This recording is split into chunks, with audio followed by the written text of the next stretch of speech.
আসসালামু আলাইকুম রহমতুল্লাহি ওয়া বারাকাতুহু।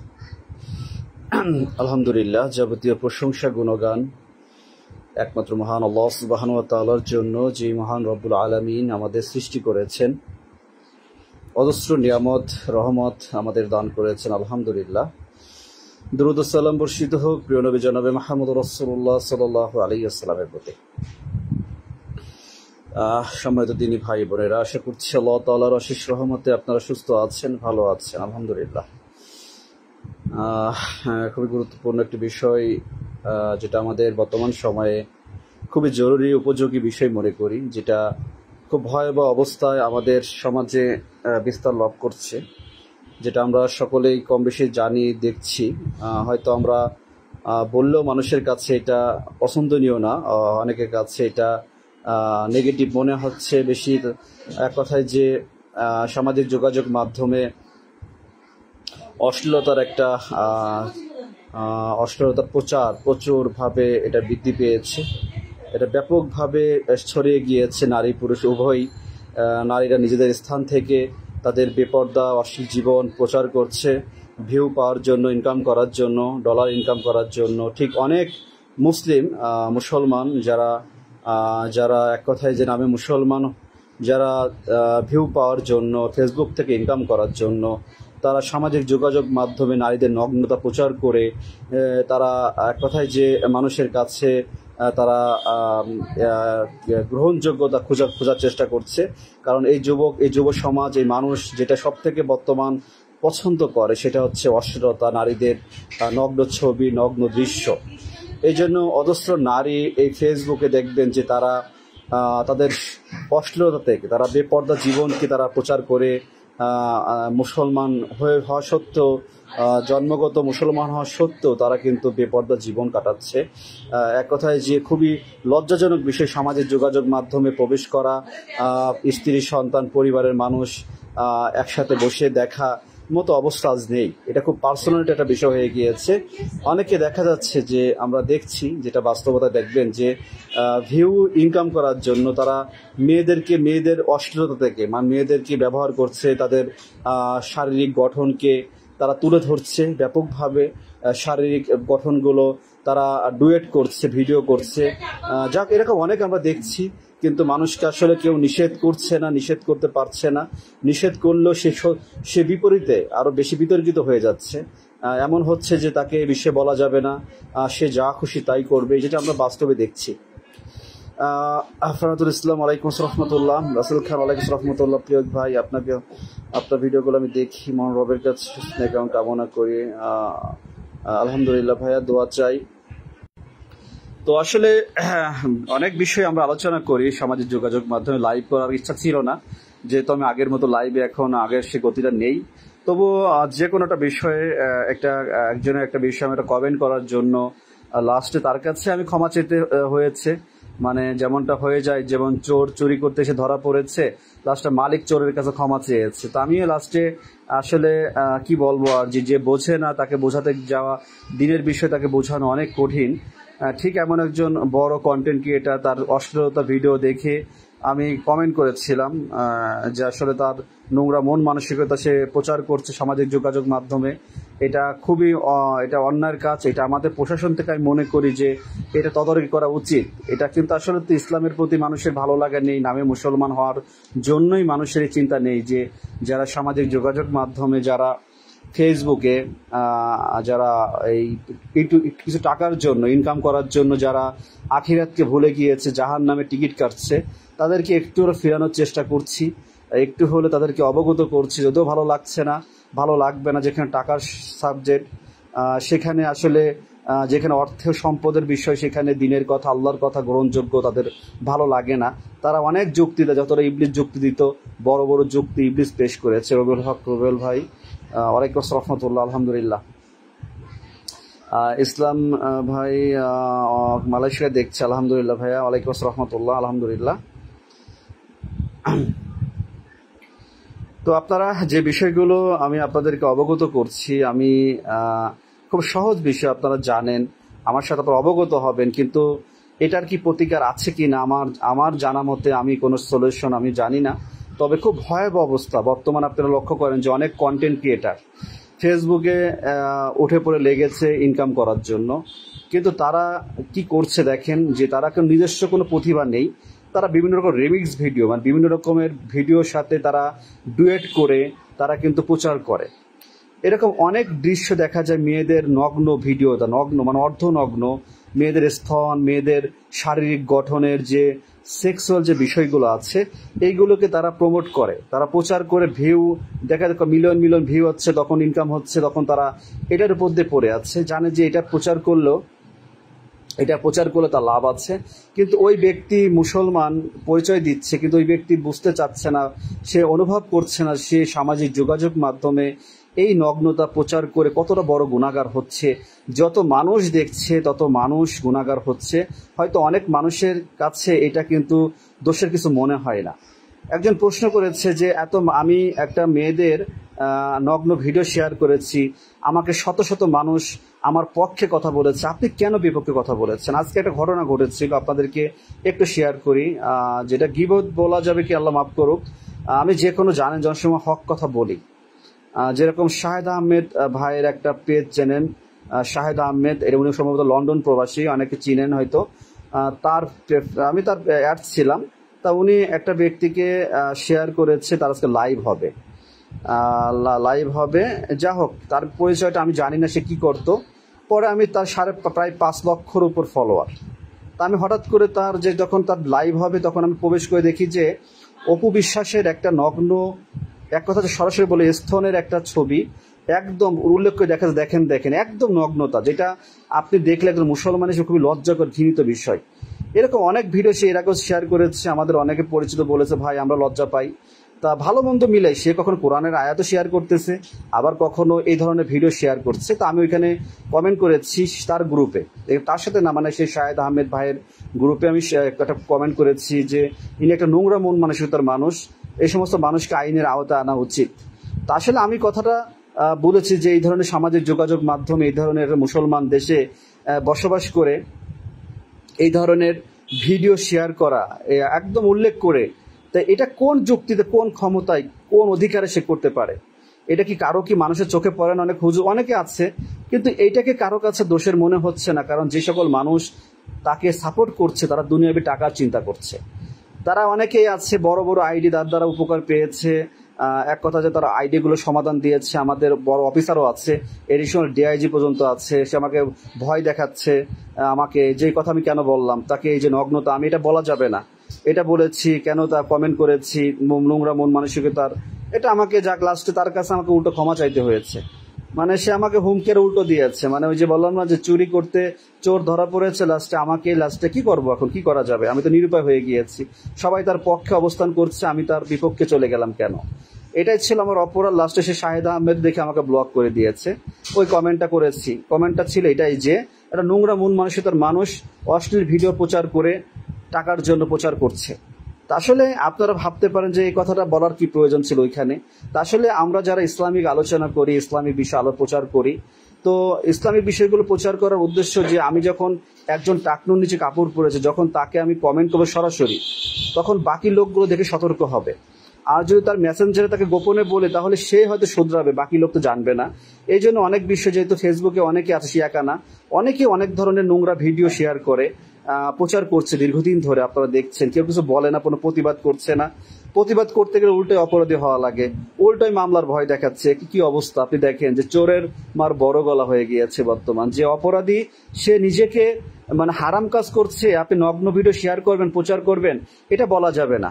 তাহলে আপনারা বলেন যে এই যে জামানায়, কোন জামানায় আমরা অবস্থান করছি, যেখানে একজন মুসলিমকে বলা যাবে না যে আপনি ভুল করছেন, কেন এই নোংরা কাজ করছেন, তার মাইন্ডে লাগে, সে নিজেকে অপরাধী ভাবতে রাজি না। লাস্টে যা হোক, আমি নাম বলবো না, নাম বলতে চাচ্ছি না, যা হোক পরবর্তী লাস্টে তার কাছে সে আমাকে আরো ঝাড়ি দিচ্ছে, হ্যাঁ আপনি আমার ব্যাপারে কেন এই কমেন্ট করলেন, আমি আমার তাকে ভালো ভালো ভিডিও শেয়ার করি, আমি সেই ভিডিওটা ডিলিট করে দিয়েছি। তারপরে ডিলিট করে দেওয়ার আগে আপনি তো চিন্তা করা উচিত ছিল।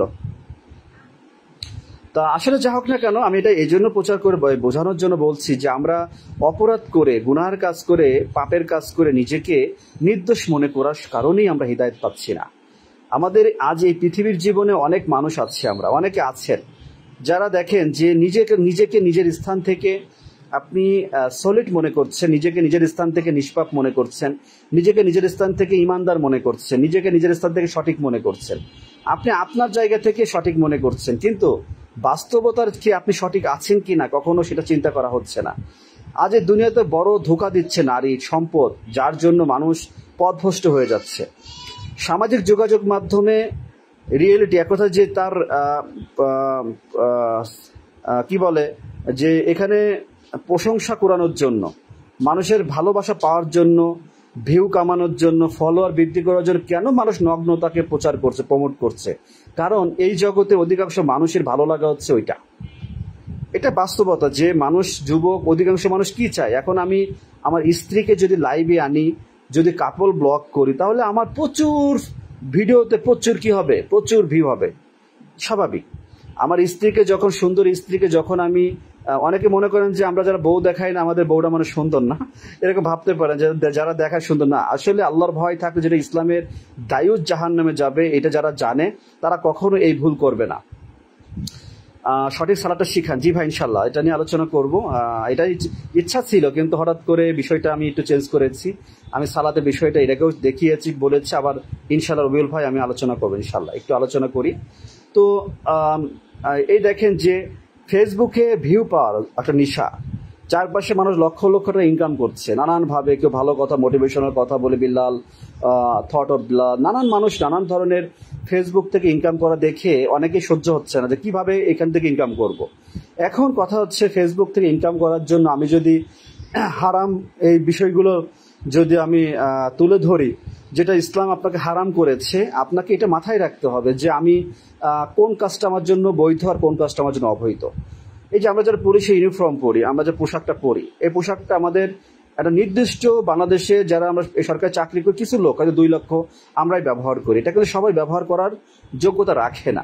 তা আমি পুলিশের পোশাকটা পরে আমার কি মজা করা, নাটক করা, সিনেমা করা, কমেডি করা, ডান্স করা, ইংলিশ ওই কি বলে ওই যে ব্যান্ডের গানের সাথে নাচা, বা একটু কি বলে অনেক ধরনের ভয়েসের সাথে একটা কথা আছে না, দেখবে যে অনেক মিউজিকের সাথে টিকটক করে, এটা কি শোভা পায় না? আমি মনে করি কখনোই এটা সৌন্দর্যতা বৃদ্ধি করে না, এটা লজ্জা লাগে, আমরা সময় দেখি।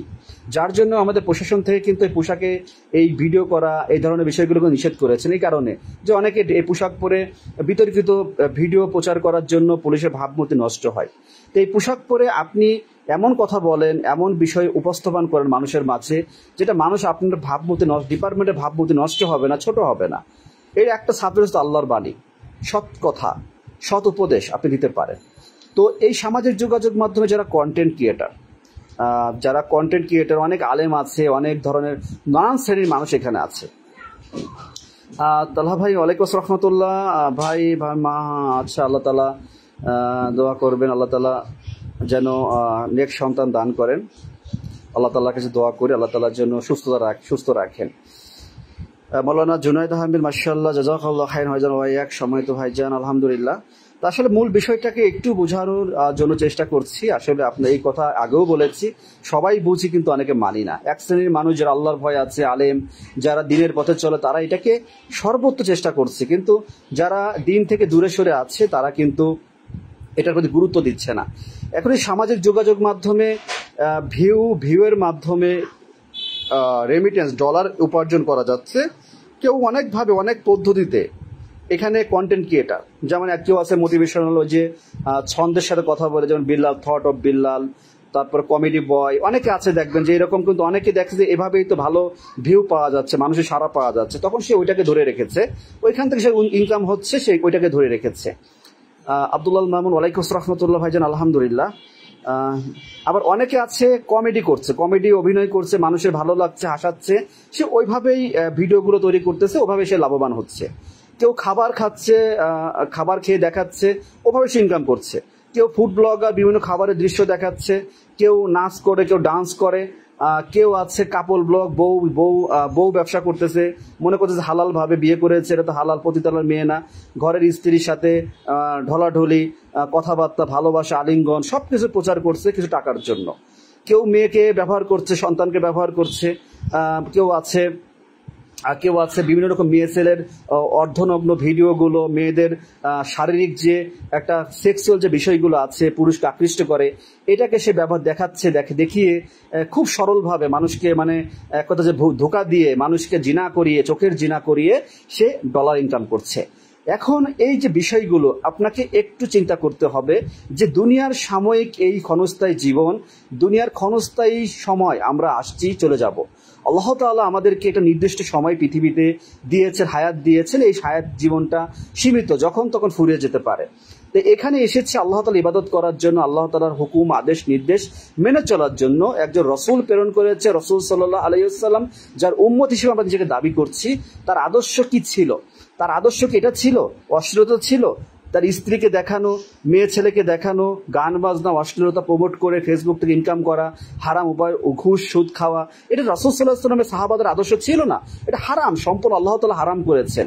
কিন্তু মানুষ দুনিয়ায় ইবলিসের ধোঁকায় পড়ে একটা ফিতনা, নারীর ফিতনায় জড়িয়ে টাকার চিন্তা করে আজ মানুষ পড়াশোনা নেই, মানুষের কর্মকরণ চেষ্টা করে, শুধু একটা ফেসবুক, একটা মোবাইল, একটা ক্যামেরা কিনে সে মাঠে ঘাটে ঘুরে বিভিন্ন রকম ফেসবুক থেকে রিমিক্স করে ভিডিও ডাউনলোড করে বিভিন্ন মেয়ে ছেলের নগ্ন $1 ভিডিও তুলে ধরছে, নানান ধরনের চিন্তা করে মানুষকে আকৃষ্ট করে ভিউ কামানোর জন্য ধোঁকা দিচ্ছে। দেখেন বড় একটা মাছ, কিন্তু আসলে মাছ কিন্তু বড় না। নানান মিথ্যা কথা বলে, নানান অশ্লীলতা জড়িয়ে মানুষ কিছু টাকার জন্য এই ফেসবুক থেকে পড়ে আছে সফলতা চিন্তা করে। প্রিয় ভাই আমার, সফলতা এই ফেসবুক থেকে আপনি যেটা ভাবছেন এটা কোনো সফলতা না। আপনি যেভাবে হারাম উপার্জন করে যদি অট্টালিকা গড়েন, আকাশ ছোঁয়া যদি একটা বিল্ডিং করেন, আপনি যদি শত শত কি বলে মার্সিডিস, BMW গাড়ি কেনেন, আপনি যদি সুন্দরী নারী জীবনে, যেটা দুনিয়ার জমিনে সুন্দর দেখায়, বেপর্দা, কখনো সৌন্দর্য নারী না, যার দিন নেই, এমন নারীকে জীবনে বিয়ে করেন, আপনি যদি ওই একসময় ভাঙা ঘরে থাকতেন, আপনি খেতে পাইতেন না, মানে খাবারের অভাব ছিল, আপনার বাইসাইকেল ছিল, এখন আপনি R15 কিনেছেন অবৈধ টাকা উপার্জন করে, আপনি বাড়ি করেছেন কোটি টাকা খরচ করে, গাড়ি কিনেছেন কোটি টাকা খরচ করে, আপনি না ইত্যাদি সব কিছু করলেন। এই যে সম্পদ করলেন, এই সম্পদ আপনি কতদিন ভোগ করবেন? কতদিন আপনার জীবনের এই সম্পদ কাজে আসবে? এটা চিন্তা করার প্রয়োজন আছে। কারণ এই অবৈধ সম্পদ আপনি উপার্জন করে আপনি ইবাদতের মাঝে থাকতে পারছেন না। এই অবৈধ সম্পদের মাঝে, অবৈধ চিন্তার মাঝে ডুবে, ফেসবুকে অশ্লীলতা ভিডিও শেয়ার করার মাঝে আপনি ডুবে গিয়েছেন। কিন্তু আপনার মসজিদে আজান হচ্ছে, আপনি 5 ওয়াক্ত সালাত আদায় করার চিন্তা আসছে না। আপনি রাসূল সাল্লাল্লাহু আলাইহি ওয়াসাল্লামের সুন্নাহ আদর্শ জীবনে গ্রহণ করতে পারছেন না। আপনি টাকনুর উপরে কাপড় পরা চিন্তা করতে পারছেন না। আপনি বিড়ি সিগারেট হাবি যাবে, আপনার চেহারার দিকে তাকিয়ে দেখেন, আপনার চেহারার মাঝে কোনো নূরের ছোঁয়া নেই, আপনার চেহারার মাঝে মুসলমানের কোনো অস্তিত্ব নেই। আপনি নামে মুসলমান হয়ে যদি মৃত্যু হয়ে যায়, প্রিয় ভাই, আপনি মৃত্যু হলে এই সম্পদ তো রেখেই যাচ্ছেন। এই সম্পদ তো আপনি ফেসবুকের ওই মাসের ইনকাম, আপনার যে টাকা ডলার এসেছে, ওই টাকা কি কবরে আপনাকে দিয়ে দিবে? আপনি যে টাকা লক্ষ লক্ষ কোটি কোটি টাকা ইনকাম করেছিলেন, 3 মাসে 44 লক্ষ টাকা আপনি কোটি টাকা ইনকাম করেছিলেন, আজ রাতে যদি মৃত্যু হয়ে যায়, আপনার বাড়ি পর্যন্ত জানাজা হতে সকাল দুপুর হবে না, দুপুরের ভিতরে আপনার জানাজা হয়ে আপনি পৃথিবীর জমিন ছেড়ে চলে যাবেন।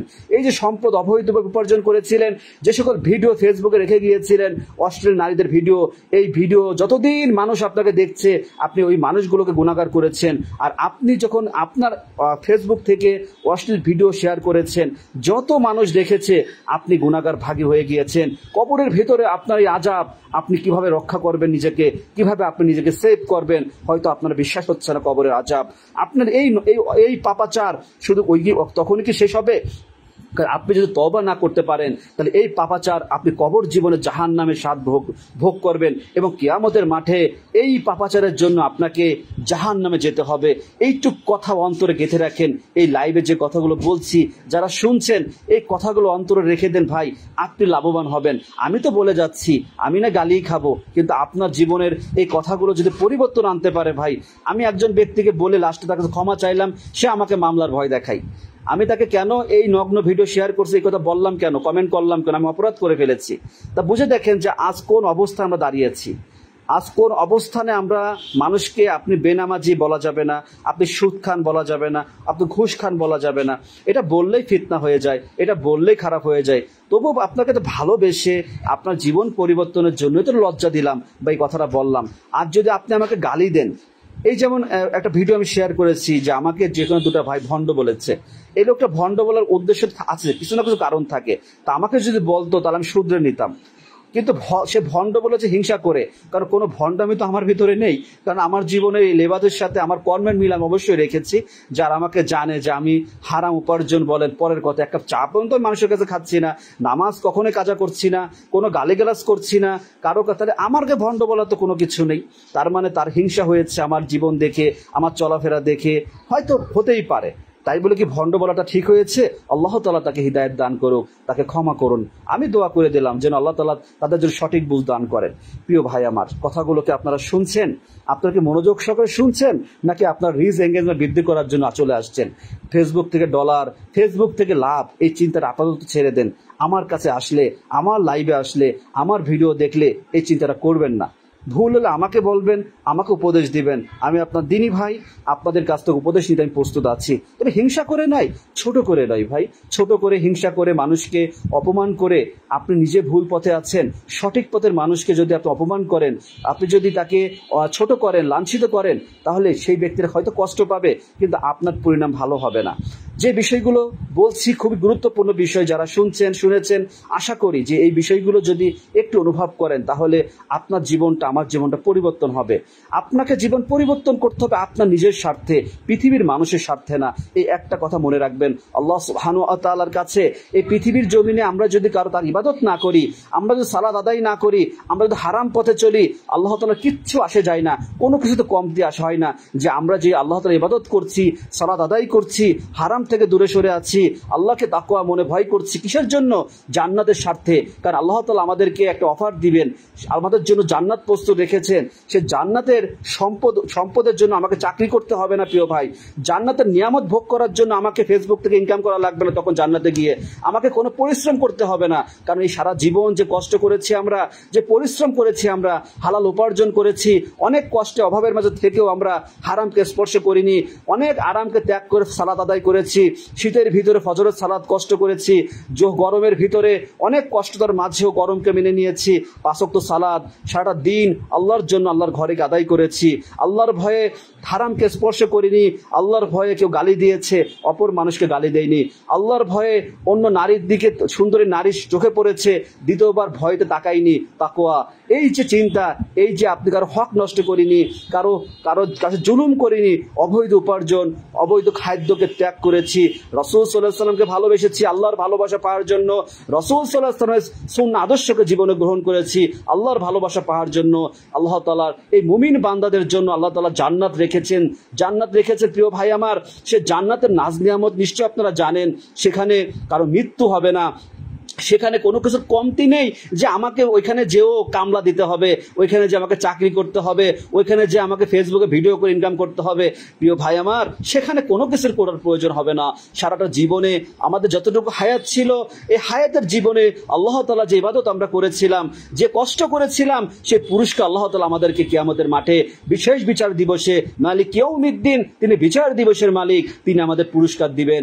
জান্নাতে প্রবেশ করো তোমরা, আমার জান্নাতে প্রবেশ করো তোমরা।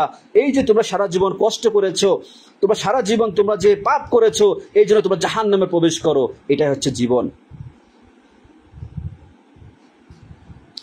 হ্যাঁ জি, নাফিস মুরসালান জি ভাইয়া, যে যদি কাউকে কেউ গালি দেয়, যদি কাউকে শুধু গালি না, যদি কাউকে কেউ কাফের বলে, কাকে যদি কেউ মুশরিক বলে, ইত্যাদি নানান অপবাদ দেয়, তাহলে যদি সেই ব্যক্তি সেটা না হয়, নিষ্পাপ হয়, তাহলে যে ব্যক্তি তাকে যে অপবাদ দিয়েছে তার উপরে বর্তাবে। হাদিসে আসছে, জাযাকাল্লাহ খায়রান, শুকরান।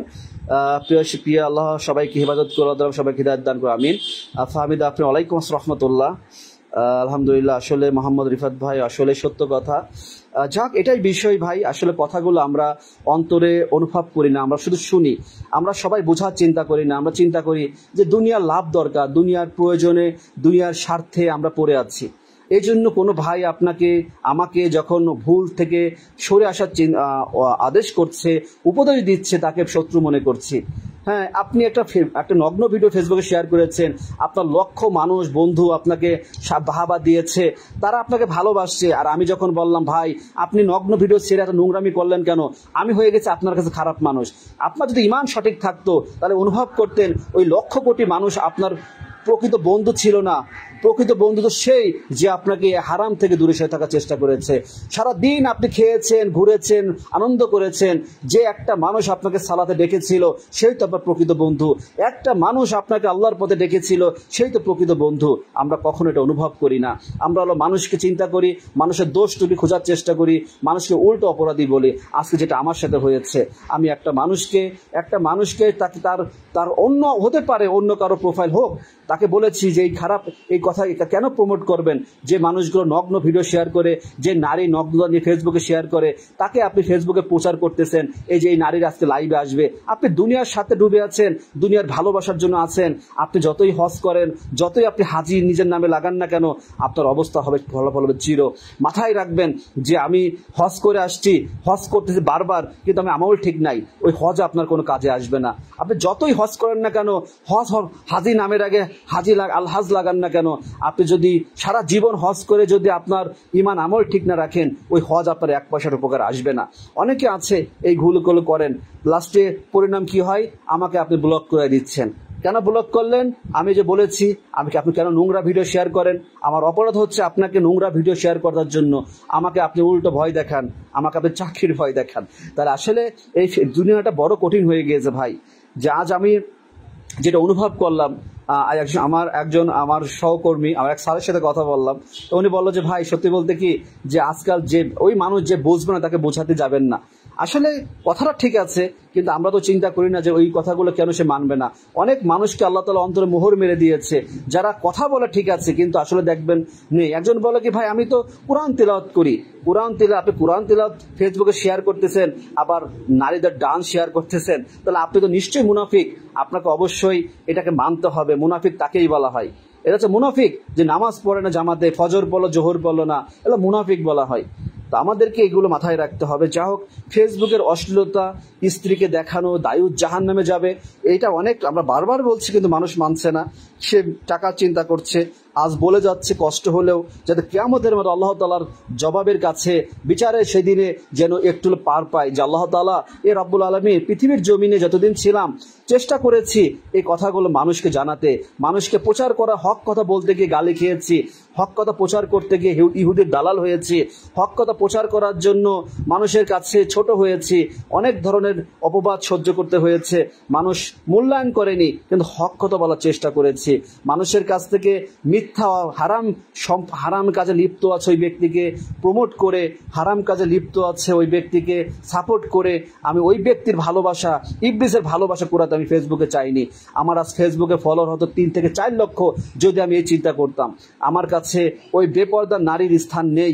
আমার কাছে যে ব্যক্তি ফেসবুকে দাড়ি টুপেরা লোক ওই ফেসবুকের ইনকাম নিয়ে ভিডিও শেয়ার করে, তার ভিডিও দেখার প্রয়োজন আমার কাছে নেই। আমি কখনো ফলো করি না ওই মানুষগুলো যারা লাইভে গিয়ে শুধু অপ্রয়োজনে কথা বলে, তাদের লাইভ আমি কখনো অ্যাটেন্ড করি না।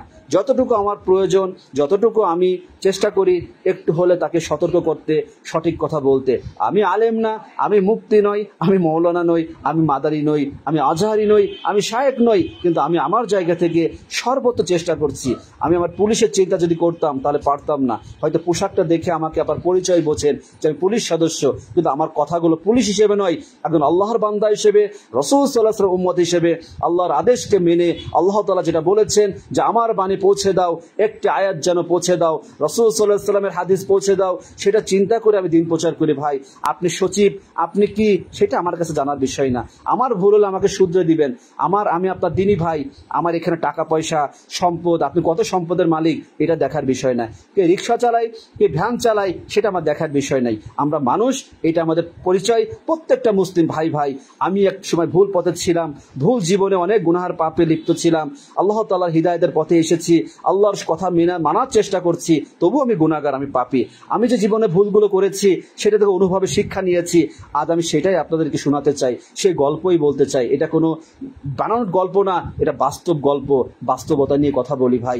হয়তো আপনার কাছে আমি সস্তা মনে হবে, চিরকাল সস্তা মনে হতে পারে, কিন্তু আমার কথাগুলোকে আপনি যদি হৃদয়ে স্পর্শ করেন, অনুভব করেন, তাহলে আপনি বুঝতে পারবেন যে কথাগুলো কখনোই সস্তা ছিল না। হয়তো জমিনে একদিন থাকবো না, কিন্তু এই কথাগুলো হয়তো থাকবে। কিন্তু কথাগুলো মনে রাখবেন, যে কথাগুলো এই প্ল্যাটফর্ম, এই অশ্লীল প্ল্যাটফর্মে এসে এই কথাগুলো প্রচার করে যাচ্ছি খুব কঠিনভাবে, যেটা অনেকেই কত বাধা আসে, কথা বলবেন না, অনেকে তো অনেক কথা বলে, কিন্তু প্রয়োজনীয় কথাগুলো বলার চেষ্টা করে যাচ্ছি। সম্মানিত ভাই আমার, দিনী ভাই আমার, প্রিয় ভাই আমার, অন্তরে ভাই আমার, আল্লাহর পথে ফিরে আসি, নিজেকে তওবা করে আল্লাহ তাআলার কাছে আত্মসমর্পণ করি।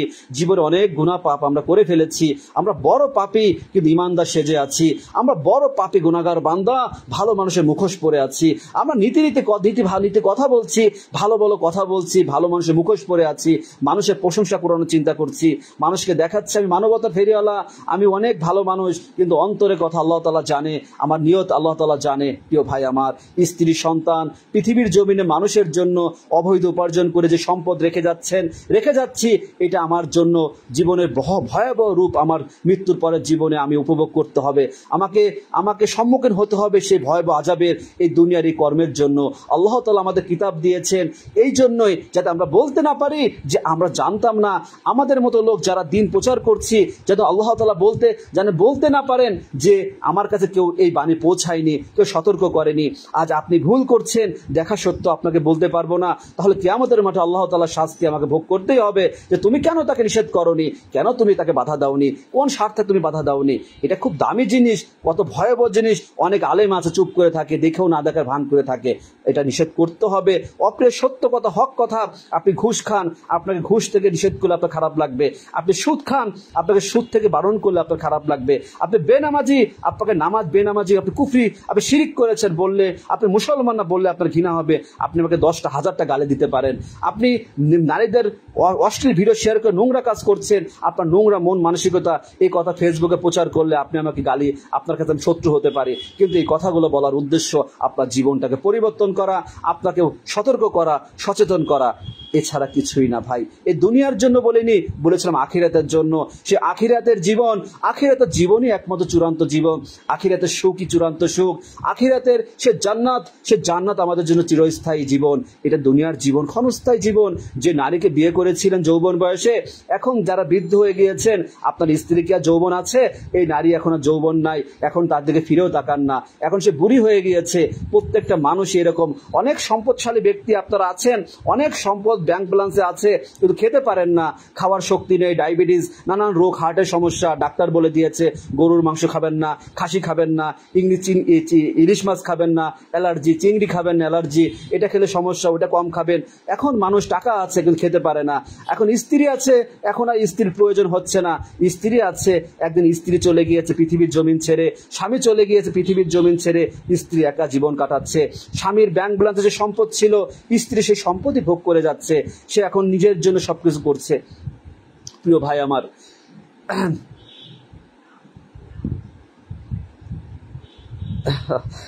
দোয়া করবেন ভাই আমার, প্রিয় ভাই আমার। আল্লাহুম্মা জাযাকাল্লাহ খাইরান। চেষ্টা করি ভাই, আলহামদুলিল্লাহ যতটুকু কথা বলতে পারি। আসলে নিজের জায়গা থেকে, আসলে আমরা মানুষ, আল্লাহ তাআলা না চাইলে এটা আমার পক্ষে সম্ভব না। আমার মতো কি জীবন সেটা আপনি জানেন, আপনি আমার এলাকায় ছিলেন, সেটা আপনি জানেন বাস্তবতায়, যে আমি কোথা থেকে এসেছি, কি জীবন ছিল আমার। আলহামদুলিল্লাহ এই কষ্ট থেকে কিন্তু এত কথা বলি। কত মানুষ কত কথা বলে, আসলে হৃদয় থেকে বলতে চায়। যে কথা হৃদয় থেকে আপনি বলবেন, সেখানে আল্লাহ তাআলা আপনাকে এই কথাগুলো বের করে দিবে। এই কথাগুলো তো আপনি জানেন যে আমি কারো কাছ থেকে কোনো ফলো করে আমার বলা হয় না, যে অমুক আলেম বলেছে তাটা কপি করেছে না, অন্তর থেকে চলে আসে। এটুকু এই শিক্ষাটুকু আল্লাহ তাআলা দিয়ে দেয়, যে সব কথা কি ডকুমেন্টস আছে, সব কথা কি বিস্তারিত কোনো কিতাবে লেখা থাকে না। এটা আল্লাহ তাআলা এভাবে মানুষকে বলার সুযোগ দেয়। কিন্তু কষ্ট হয় কখন জানেন ভাই, যখন মানুষকে আমি বোঝাতে পারি না, মানুষ গ্রহণ করাতে পারি না। কিন্তু কিছু করার নাই। ওই নূহ আলাইহিস সালামের জীবনে যে তারা 40 জোড়া মানুষ, 970 বছর একটা জীবনে 40 জোড়া মানুষ হিদায়াতের পথে এসেছিল, এত দাওয়াতের জীবনে। প্রত্যেকটা নবী রাসূল তো অনেক চেষ্টা কষ্ট করে গিয়েছেন, কিন্তু সবাইকে মূল্যায়ন করেছে? কখনো তার স্ত্রী তারা পথভ্রষ্ট হয়েছে, বাবা পথভ্রষ্ট। প্রত্যেকটা নবী রাসূলের জীবনে, কিন্তু নবীদের জীবনে এমন আছে, সন্তান পথভ্রষ্ট, স্ত্রী পথভ্রষ্ট, বাবা পথভ্রষ্ট, পিতামাতা পথভ্রষ্ট। বাস্তব তো এটাই। তা আমরা আর কোন জগতে আছি? তা আসলে অনেক কথা আছে, আমরা বলতে চাই না, বলতে পারি না। এই যে আজ দেখেন, এই কথাগুলো যদি একটা মাহফিল আমি বলতাম, আমি কি অযোগ্য ছিলাম? আমি যদি আমার এলাকার একটা মাহফিল, আপনি জানেন যে আমার মাদ্রাসার মাহফিলে আমি আজ পর্যন্ত কথা বলতে পারলাম না, আমার তো অনেক কিছু বলতে ইচ্ছা করে, এই কষ্টের জ্বালায় তো অনেক সময় অনেক কিছু করতেও চাই না, পারি না, মনে কষ্ট লাগে। এটা হক ছিল যে আমার এলাকায় যখন একটা মাহফিল হবে আমি কিছু কথা বলবো। আজ আমাকে কেন লাইভে কথাগুলো বলতে হয়, কেন বলি? কারণ আমার আর সুযোগ হয় না। আমি যে মানুষকে কোথাও বলবো, সারাদিন ডিউটি করে পোশাক পরে তো কথা বলা, ওই ভিডিও করে প্রচার করা, অনেক আগের কিছু ভিডিও শেয়ার করি, এখন তো কত নিয়ম কারণ আসছে, কোন দিকে যাব বলেন? আল্লাহর কথা বলতে গেলে ভয় লাগে, অনেক টিকটক, অনেক মজা করা পার্টির জন্য আর সমস্যা হয়ে গিয়েছে। আল্লাহ সহজ করে দিক। তা আসলে অনেক গুরুত্বপূর্ণ বিষয় রশিদুজ্জামান রনি ভাই, মাশাআল্লাহ। কিন্তু আমরা তো শুধু ভালো লাগে ভাই, শুনতে ভালো লাগে, সে ভাই বলতেছে, পুলিশ বলতেছে, কি বলতেছে, কিন্তু আমরা অনুভব করি না। অনুভব করলে জীবন পরিবর্তন হয়ে যায়, যেটা আমার জীবনে আজ থেকে 5.5 বছর আগে ঘটেছিল। যে আমি যখন আমার জীবনে যত ভুল করেছি, ওই যে ভুলগুলো করেছি ওটাকে নিয়ে যখন ভাবলাম যে আমি তো ভুল করেছি, আমার পরিবর্তন যদি আমি আল্লাহ তাআলার কাছে না চাই, কে আমার পরিবর্তন ঘটাবে? কখনো কথা শুনে পরিবর্তনের থেকে যদি নিজেকে নিজের স্থান থেকে অনুভব না করি যে আমি মুসলমান, আমার কোথায় অপরিপূর্ণতা রয়েছে, আমি যে মুসলমান দাবি করতেছি, আমি তো এখনো নবীর সুন্নাহ মুখে রাখতে পারি না কেন? আমার তো বয়স হয়েছে, সুন্নাহ রাখার বয়স হয়েছে, আমাকে কেউ কি বাধা দিয়েছে? নাকি আমাকে ইবলিস বাধা দিয়েছে? নাকি আমার নফস? আমি একটা পোস্ট করেছিলাম, একজন আলেম সে আমাকে ক্রিটিসাইজ করে মজা করে বলে কি যে সব জায়গায় জিহাদ জিহাদ বলবেন না। তার ওই যে হিংসা অহংকার ভালো লাগে না, যা সব থেকে বড় নফসের সাথে, নিজের নফসের সাথে জিহাদ করা। যে আমাকে কত রকম খারাপ চিন্তা চলে আসছে, ফজরের নামাজ, আরামের ঘুমকে হারাম করে আমি মসজিদে যাচ্ছি, এর থেকে বড় জিহাদ আর কি হতে পারে? শীতের ভিতরে কত কষ্ট হয়, সে ঘুম থেকে উঠে, এই যে আমরা যখন নাইট ডিউটি করি, ভোর রাতে 4টা, কি ঘুম আসে, কি ক্লান্ত, তবুও তো নামাজের চিন্তা। কখনো এমন হয় না যে আমি একটা ঘুম দেব, ঘুমে অটো ঘুম দেব, ঘুম থেকে উঠে নামাজ যা হোক ছুটে যাক, ওই বলবো কাজা, না না, আমি কখনো কাজা হবে এমন চিন্তা করব না, নামাজ ছুটে যাবে এমন চিন্তা করবো, আল্লাহ তাআলা সহজ করে দেবে ইনশাআল্লাহ। তো যেটা বলছিলাম যে আমাদেরকে হারাম থেকে দূরে সরে থাকতে হবে। হারাম থেকে দূরে সরে থাকার জন্য আমাদের জীবনকে শুদ্ধ করতে হবে সালাতের মাধ্যমে। আজকে আমি সালাত নিয়ে আলোচনা করতাম, যেহেতু একটা গুরুত্বপূর্ণ বিষয় ছিল। সামাজিক যোগাযোগ মাধ্যমের এই নগ্নতা প্রচুর বেড়ে গিয়েছে। আসলে সন্তান, স্ত্রী, সন্তান, এটা ব্যক্তিগতভাবে ছাড়া দেখার কোনো উপায় নেই। এত নারীরা বাংলাদেশে কিভাবে এভাবে ওপেন একটা আইডি ব্যবহার করে তারা অশ্লীলতা প্রমোট করছে, কিন্তু প্রশাসন থেকে কোনো ব্যবস্থা নিচ্ছে না। খুব কষ্ট হচ্ছে দেখে। যদি এইগুলো মাদকের থেকে ভয়াবহ, আপনারা হয়তো চিন্তা করছেন মাদক, আমাদের সমাজ শুধু মাদক মনে করে ভয়াবহ। সব থেকে বড় ভয়াবহ অশ্লীলতা, যেখানে যুবক নষ্ট হয়ে যাচ্ছে, যুবকের জিনা, চোখের জিনার জন্য মানুষ জাহান্নামে যাবে। এই চোখের জিনায় মানুষ আসক্ত হয়ে যাচ্ছে, এই ফেসবুকে ডুবে যাচ্ছে মেয়েদেরকে দেখার জন্য, টিকটক, লাইকি, নানান ধরনের বেপর্দা মেয়েরা নিজেদেরকে খুলে, কাপড় চোপড় খুলে অর্ধনগ্ন হয়ে দেখাচ্ছে আকৃষ্ট করার জন্য, ভিউ কামানোর জন্য। আর যুবক, বৃদ্ধ, সমস্ত মানুষ এই ভিডিওগুলো দেখার জন্য অস্থির হয়ে থাকে। সে তাকে ওইটা দেখবে যে মিলিয়ন মিলিয়ন ভিউ হয়, কিন্তু আল্লাহর কথা দেখার মতো, শেয়ার করার মতো মানুষও হয় না।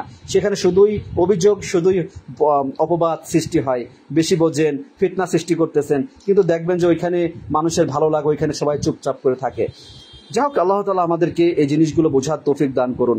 এক ভাই আমাকে সালাতের বিষয়টা বলেছিলেন, আমি সালাতের বিষয়টা, নামাজের বিষয়টা এর আগেও আলোচনা করেছি। শুদ্ধ নামাজ আদায় করার বিষয়টা আমি একটা লাইভ করব। নামাজ, শুদ্ধ নামাজ কিভাবে আদায় করতে হবে, কি করণীয়, মসজিদে যাওয়ার আগে থেকে শুরু করে, নিয়ত থেকে শুরু করে সালাত শেষ হওয়া পর্যন্ত কিভাবে শুদ্ধ নামাজ আদায় করবেন, কি ভুলগুলো আছে, এইগুলো আমি প্র্যাকটিক্যালি ভিডিও করে দেখিয়েছি।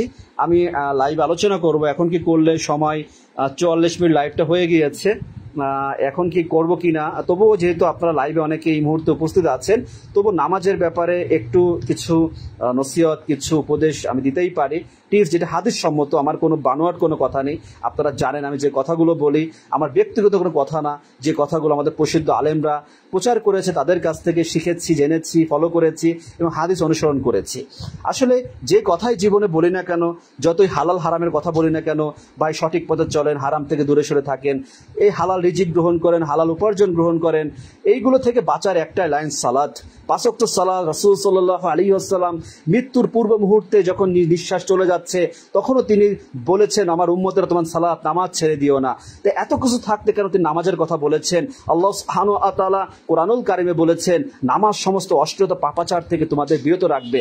তাহলে এই যে অশ্লীলতা পাপাচার আমরা ডুবে গিয়েছি, ফেসবুকে মেয়ে ছেলে এত কিছু, কেন সালাত আমাদের সালাতের ভিতরে নেই? অনেকে বেনামাজি, প্লাস অনেকে আছে নামাজ থেকে দূরে সরে আছে। নামাজ পড়ি, নামাজের তৃপ্তি নেই, নামাজ পড়ি, নামাজের নিয়ম কানুন, রাসূল সাল্লাল্লাহু আলাইহি ওয়াসাল্লাম সালাত শিখিয়েছেন, যে ধৈর্য রাসূল সাল্লাল্লাহু আলাইহি ওয়াসাল্লাম সাহাবারা যে সালাত আদায় করেছেন আমরা সেভাবে সালাত আদায় করি না। আমরা মসজিদে শুধু হাজিরা দিই। ওই যে অনেকে লিবারে কামলার অনেকে বেলাকান অনেক কাজ করে শুধু হাজিরা দেয়, সেরকম মসজিদে আমরা হাজিরা দিচ্ছি। কিন্তু আসলে সব থেকে বড় সমস্যা হচ্ছে যে আমরা মসজিদে যাচ্ছি বাস্তব কথা, কিন্তু আমাদের সালাতের নিয়মটা রাসূল সাল্লাল্লাহু আলাইহি ওয়াসাল্লামের যে নিয়মটা আল্লাহ রাসূল সাল্লাল্লাহু আলাইহি ওয়াসাল্লাম বলেছেন যে সাহাবারা আমি যেভাবে সালাত আদায় করেছি তোমরা সেভাবে সালাত আদায় করো। সালাত রাসূল সাল্লাল্লাহু আলাইহি ওয়াসাল্লাম আদায় করেছেন হাদিস গ্রন্থে নামাজ পার্ট অফ সালাত বুকে সমস্ত উল্লেখ করা আছে। হাদিস গ্রন্থে দেখবেন যে সহিহ বুখারীর আজান এবং সালাতের খণ্ডে আজানের মানে অক্ত, নামাজের অক্ত, নামাজের আগে কি করণীয়, নামাজের সবকিছু উল্লেখ করা আছে। হাত বাঁধা থেকে শুরু করে নামাজের শেষ পর্যন্ত সালাম ফিরানো পর্যন্ত কিভাবে রাসূল সাল্লাল্লাহু আলাইহি ওয়াসাল্লাম দাঁড়াতেন, কিভাবে রুকু দিতেন, কিভাবে সিজদা দিতেন, কিভাবে দৃষ্টি রাখতেন, কিভাবে শেষ বৈঠকে যে দোয়াগুলো করতেন, নামাজের পরে কি করতেন, মসজিদে প্রবেশ করে কি করতেন, ওযু করার আগে কি করতেন ইত্যাদি সবকিছু উল্লেখ করা আছে। আমরা প্রত্যেকে আহ্বান করব এটা আমাদের নিজ নিজ দায়িত্বে। অনেকে সবাই শিক্ষিত, আপনি জানার চেষ্টা করবেন। দুনিয়া শুধু জেনারেল শিক্ষা দিনের এর ভিতর পড়ে থেকে জীবনের অনেক কিছু লস হয়ে যাবে। হয়তো এখন মনে করছি না, নিঃশ্বাস আছে মনে করছি নিঃশ্বাসটা অনেক বড় না, নিঃশ্বাসটা একদিন থেমে যাবে। অহংকার, দাম্ভিকতা সবকিছু অন্তরে যে ময়লা জমেছে, কেন জমেছে? আজ দেখলে নিজেকে দামি মনে হয়, ফকির মানুষ, ওই রিক্সা চালকের দিকে সালাম দিতে মন চায় না, আমি তো বড় কিছু হয়ে গিয়েছি। এই কারণ কি? কারণ আমার অন্তরে ময়লা জমে গিয়েছে। ক্ষমতা দাপট দেখায়, টাকা আছে অনেক, এই চিন্তা করি, বংশের চিন্তা করি, কিন্তু না, আমরা তো মানুষ, এই পৃথিবীর জমিনে আমার বলে কিছু নেই। নামাজ আমাদের জীবন পরিবর্তন করবে। তাহলে কোন নামাজ জীবন পরিবর্তন করবে? একটু আপনাদের সংক্ষেপে একটু বলি, এর আগেও বলেছি, আজও বলবো। নামাজের শুদ্ধতার জন্য আপনাকে অবশ্যই নিয়ত করতে হবে। আমাদের জীবনে নিয়ত ছাড়া কোনো কিছুই শুদ্ধ হবে না। আপনি যেমন সহিহ বুখারীর প্রথম হাদিসে এটাই আসছে, হ্যাঁ, যে আপনি নিয়ত যেমন করবেন আপনার নিয়তের গুণে আপনি সেই কর্মফল, সেই জিনিস আপনি সেই সুবিধা ভোগ করবেন। আপনি যেমন নিয়ত করবেন আল্লাহ তাআলা আপনাকে সেটাই আপনাকে আপনার জীবনে সেটা আল্লাহ তাআলা দান করবে। আপনি যেমনটা আশা করবেন। আপনি যখন সালাতে ফজরের সালাতের কথা বলি, আপনি পরে ফজরের সালাত আদায় করবেন, ইশার সালাত শেষ, ফজরের সালাত আদায় করবেন, একটা নিয়ত তো অন্তরে আছে, চিন্তা আছে, রাতে ঘুমিয়ে গেলাম, অবশ্যই রাতে আমি ঘুমিয়ে যাব দ্রুততার সাথে। রাত 10টা বেস্ট টাইম, 10টা থেকে 10:30, যদি এখন অনলাইনের যুগ, অনেকে 11টা 12টা পর্যন্ত আমরা কি বলবো, এটা আমিও বলি, আমারও তো হয়ে যায় কখনো কখনো। এটা থেকে একটু বিরত থাকতে হবে, যাতে আমরা রাতের ঘুমটা শুদ্ধভাবে আমরা যেন যে সুন্নাহগুলো রাসূল সাল্লাল্লাহু আলাইহি ওয়াসাল্লাম আদায় করেছে, রাতে ঘুমানোর আগে যে আমলগুলো আছে এইগুলো করে আমরা সুন্দরভাবে, আমরা যেন সুস্থভাবে, আমরা যেন নিয়ত করে তাহাজ্জুদ সালাত, এটা সবথেকে দামি নফল ইবাদত, নফল নামাজ। যদি কেউ পড়ার অভ্যাস থেকে আলহামদুলিল্লাহ, যে নফল নামাজ পড়বে আল্লাহ তাআলা সে নিকটবর্তী অধিক বেশি প্রিয় হতে পারে। কিন্তু এটা বাধ্যতামূলক না যে আপনাকে আদায় করতে হবে। যদি কার অভ্যাস থেকে আলহামদুলিল্লাহ, এটা খুবই বড় আমল। যদি না আদায় করায় গুনাহগার হবেন না। ফজরের সালাত আদায় করার আগে আপনি অবশ্যই 2 রাকাত সালাতের অনেক গুরুত্ব। ফজরের নামাজ যে মুসলমান দিনটা ফজর দ্বারা শুরু করতে পারলো না, সারাদিন ইবলিস তাকে ধোঁকা দিবে।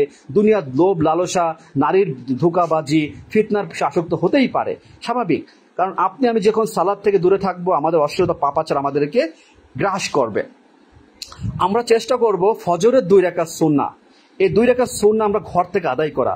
রাসূল সাল্লাল্লাহু আলাইহি ওয়াসাল্লাম ফজরের 2 রাকাত সুন্নাতে প্রথম রাকাতে সূরা কাফিরুন এবং দ্বিতীয় রাকাতে সূরা ইখলাস পাঠ করতেন।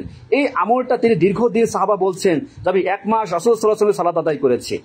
মানে বলো যে দীর্ঘদিন রাসূল সাল্লাল্লাহু আলাইহি ওয়াসাল্লাম এই সুন্নাহ, তিনি প্রত্যেক ফরজ নামাজ সুন্নাহ ফজরের 2 রাকাত সুন্নাহ ক্ষেত্রে 2টা সূরা তিনি আমল করতেন। আপনি যে কোনো সূরা পড়তে পারেন, সমস্যা নেই। তবে সবথেকে সুন্নাহ আমল হচ্ছে, মানে রাসূল সাল্লাল্লাহু আলাইহি ওয়াসাল্লাম এটা পছন্দ করতেন, সূরা কাফিরুন, সূরা ইখলাস। আমরা 2 রাকাত সুন্নাহ ঘর থেকে আদায় করার চেষ্টা করব।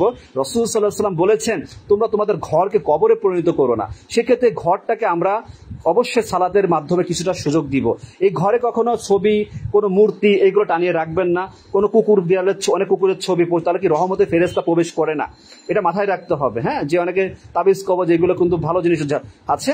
তা ফজরের 2 রাকাত সুন্নাহ আমরা ঘর থেকে আদায় করার চেষ্টা করব। এবং ওই যে নিয়ত হচ্ছে অন্তরের বিষয়। নামাজের নিয়ত অনেকে নাওয়াইতুল্লাহ, অনেক কিছু আছে, কি কি আছে, এগুলো মানুষের বানোয়াট, এগুলো বিদআত। যারা নিয়ত কন্টিনিউ নিয়ত মুখে উচ্চারণ করে, এটা একটা বিদআত। আল্লাহ রাসূল সাল্লাল্লাহু আলাইহি ওয়াসাল্লামের জীবনের সাহাবারা কখনোই নিয়ত মুখে উচ্চারণ করেননি। নিয়ত হচ্ছে অন্তরের সংকল্প, অন্তরের মনের কথা চিন্তা করা, মনে মনে অনুভব করা নিয়ত। আপনি যে মনে মনে ভেবেছেন, আপনি যখন ওযু করেছেন, তখন প্রথমে যখন ওযু করবেন, ওযুর শুরুতে বলতে হয় বিসমিল্লাহ। আপনি যখন ওযু করেছেন, ওযু অবশ্যই শুদ্ধ করে ওযু করতে হবে। আমরা অনেকে আছি ওযুর ক্ষেত্রে খুব ব্যস্ত হয়ে যাই, ওযুর মাধ্যমে সকল গুনাহগুলো ঝরে যায়। সুবহানাল্লাহ ওয়া বিহামদিহি।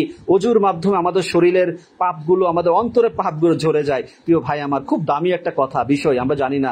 অনেকে ওযু করি খুব ব্যস্ত হয়ে, তাড়াহুড়া করে। ওযু করবো ধীরে ধীরে। হ্যাঁ, প্রত্যেকটা অঙ্গ প্রত্যঙ্গে যে পায়ের আঙ্গুলগুলোর ভিতরে পানি প্রবেশ করেছে কিনা, গোড়ালিটা ভিজলো কিনা, এটা খুব গুরুত্বপূর্ণ। নাকের ভিতরে ময়লা, খুব গুরুত্বপূর্ণ বিষয় আছে যে শয়তান নাকে প্রবেশ করে। যখন রাতে ঘুম থেকে উঠে, এটা সুন্নাহ হচ্ছে নাকে পানি দেওয়া, 3 বার নাকের ভিতরে পানি দেওয়া। তো যখন আমরা ওযু করব, আমরা ধীরে ধীরে ওযু করব, নাকে আস্তে করে পানি সুন্দর করে হাত 3 বার হচ্ছে সুন্নাহ, 1 বার জায়েজ, 3 বার অবশ্যই চেষ্টা করব সুন্দরভাবে ওযু করার জন্য। ওযুর প্রথমে আমাদের দোয়া হচ্ছে বিসমিল্লাহ। আমরা ডান হাত থেকে শুরু করে, ওযুর সিস্টেম আপনারা জানেন, আমি সময় বাড়াবো করব না, যেহেতু সময় অনেকটা আলোচনা করেছি, একটু সংক্ষেপে বলছি। ওযুর পরে আমরা কি দোয়া করব? আশহাদু আল্লা ইলাহা ইল্লাল্লাহ ওয়া আশহাদু আন্না মুহাম্মাদান আবদুহু ওয়া রাসূলুহু। আরো আছে আশহাদু আল্লা ইলাহা ইল্লাল্লাহু লা শারীকা লাহু ওয়া আশহাদু আন্না মুহাম্মাদান আবদুহু ওয়া রাসূলুহু। যখন কালে শাহাদাত পাঠ করা হবে, তখন ওযুর পরে তখন জান্নাতের 8টি দরজা তার জন্য খুলে যায়। যে কোনো দরজা দিয়ে তাকে প্রবেশ করতে পারবে। এখন কথা আছে, যার ঈমান নেই সে কি যেতে পারবে না? এখানে ঈমান থাকতে হবে অবশ্যই। এখানে আল্লাহ তাআলা জানে, এখানে অনেক বিষয় আছে। এই আমরা অবশ্যই ওযুর পরে আমরা কালেমা, এই শাহাদাত পাঠ করব। এরপরে আমরা মসজিদে যখন যাব, প্রত্যেকটা নেকিতে চলার পথে আমাদের কি নেকি যোগ হচ্ছে, কদমে কদমে নেকি হচ্ছে। জামাতে সালাত আদায় করা 27 গুণ 25 গুণ, দুটো হাদিসে আসছে 27 গুণ সওয়াব বেশি। আর আবু হুরায়রা রাদিয়াল্লাহু তাআলা আনহু বলছেন, জামাতের সাথে সালাত আদায় করলে 27 গুণ সওয়াব বৃদ্ধি হয়। আপনি একাকিত্ব নামাজ পড়তে পারেন যদি কোনো ওযর হয়, অসুস্থতা, শারীরিক কোনো সমস্যা, ভয়ভীতি, ঝড় বৃষ্টি হচ্ছে, আপনি একাকিত্ব আদায় করতে পারেন। তবে ঘরে স্ত্রী সন্তান থাকলে চেষ্টা করবেন তাদের নিয়ে জামাতে আদায় করা, খুব গুরুত্বপূর্ণ। অনেক কাছে অবহেলা করি। যদি কোনো ওযর না থাকে, সুস্থ থাকেন, মসজিদ আছে, অবশ্যই মসজিদে সালাত আদায় করতে হবে। কারণ ওযর ব্যতীত মসজিদে সালাত আদায় না করলে, একাকিত্ব সালাত আদায় করে সে সালাত বাতিল। এখানে হাদিস আবু দাউদ আসছে, সুনান আবু দাউদে হাদিসটা আসছে, যদি কোনো ব্যক্তি ওযর ব্যতীত একাকিত্ব ঘরে বা কোথাও একাকিত্ব সালাত আদায় করে ফরজ নামাজ, তাহলে সেই নামাজটা বাতিল হিসেবে গণ্য হবে। খুব ভয়াবহ একটা বিষয়। আমরা জামাতের সহিত আদায় করব। মসজিদে যখন প্রবেশ করব, আমরা 2 রাকাত সালাত আদায় না করে বসবো না। এই আমলটা রাসূল সাল্লাল্লাহু আলাইহি ওয়াসাল্লাম অধিক বেশি এটাকে ওয়াজিব বলেছেন। এটা আমাদের দেশে এর প্রচলনটা খুব কম। আমাদের সালাফিরা যারা সহিহ আকীদা মানহাজ গ্রহণ করেছে, আমরা এই আমলগুলো পুঙ্খানুপুঙ্খানুভাবে আমরা পালন করি, কোনো ত্রুটি রাখি না। রাসূল সাল্লাল্লাহু আলাইহি ওয়াসাল্লাম যে আমলগুলো করেছেন সহিহ হাদিস দ্বারা প্রমাণিত, আমরা 100% করার চেষ্টা করি ইনশাআল্লাহ। অবশ্যই মসজিদে প্রবেশ করার পরে যে দোয়া আছে, চেষ্টা করবেন দোয়াটা যদি নাও পাঠ করেন গুনাহ হবে না। আপনি চেষ্টা করেন বাসা থেকে ওযু করে যাওয়া। অনেকে মসজিদের পানি অপচয় করবেন না, এটা আল্লাহর নিয়ামত। অনেকে আছে পানি ছেড়ে দেয়, এটা গুরুত্ব দিবেন। মেসওয়াক করা সুন্নাহ, মেসওয়াকের প্রতি গুরুত্ব দেবেন। মেসওয়াক যদি না থাকে, হাতের আঙ্গুল দিয়ে এভাবে একটু হলে করবেন, এটাও একটা সুন্নাহ পর্যায়ে যাবে, একটু কিছু মেসওয়াকের কাজ করবে। মসজিদে প্রবেশ করে আপনি যখন দেখবেন সময় আছে, আপনি 2-3 মিনিট পেয়েছেন, 5 মিনিট পেয়েছেন, আপনি 2 রাকাত সালাত আদায় করবেন। হ্যাঁ, 2 রাকাত আদায় করবেন। অনেকে বলে দাঁড়িয়ে থাকতে হবে না, দাঁড়িয়ে না থেকে আপনি এক নামাজের নিয়ত করে যদি দাঁড়ান, 1 রাকাতও যদি পড়তে পারেন, যখন ইকামতের শব্দ হবে তখন রাসূল সাল্লাল্লাহু আলাইহি ওয়াসাল্লাম বলেছেন, তখন সমস্ত নফল সুন্নাহ নিয়তকে ছেড়ে দিতে হবে। যখন ফরজ নামাজের ইকামত শুরু হবে, আর কোনো নামাজের নিয়ত করা যাবে না। আমাদের সমাজে ফজরের সালাতের ক্ষেত্রে দেখা যায় জামাত হচ্ছে আবার সুন্নাহ আদায় করতেছে, এটা করা ঠিক না। এটা করতেছে আপনি 3G 4G গতিতে, যার জন্য নামাজে শুদ্ধতা নেই, আপনার নামাজ শুদ্ধ হচ্ছে না। তো নামাজ শুদ্ধ হওয়া খুব প্রয়োজন। আমি মসজিদে যাব, প্রত্যেক 5 ওয়াক্ত নামাজ মসজিদে জামাতের সহিত আদায় করব, এবং মসজিদে একটু আগে যাওয়ার চেষ্টা করব। মসজিদে যে প্রবেশ করে 2 রাকাত সালাত আদায় না করে যেন কেউ না বসে। রাসূল সাল্লাল্লাহু আলাইহি ওয়াসাল্লাম বলেছেন, মসজিদে যখন তোমরা প্রবেশ করবে 2 রাকাত সালাত আদায় না করে বসবে না। আমরা আমলটা যদি কখনো ত্যাগ না করি, মসজিদে যখন আমরা গিয়েছি, নিয়ত হয়ে গিয়েছে, আপনি যদি মনে করেন আমি মনে মনে আবারও কিছু বলবো, তাহলে আপনি মনে মনে নামাজের আগে বলতে পারেন, কিন্তু ঠোঁট জিহ্বা নড়বে না, তাহলে এটা বিদআতের কাতারে চলে যাবে। কারণ রাসূল সাল্লাল্লাহু আলাইহি ওয়াসাল্লাম যেটা করেনি, সাহাবারা যেটা করেনি, ওটা যদি আমরা নিয়তের আমলের সওয়াবের নিয়তে করি, সেটা বিদআত হয়ে যাবে।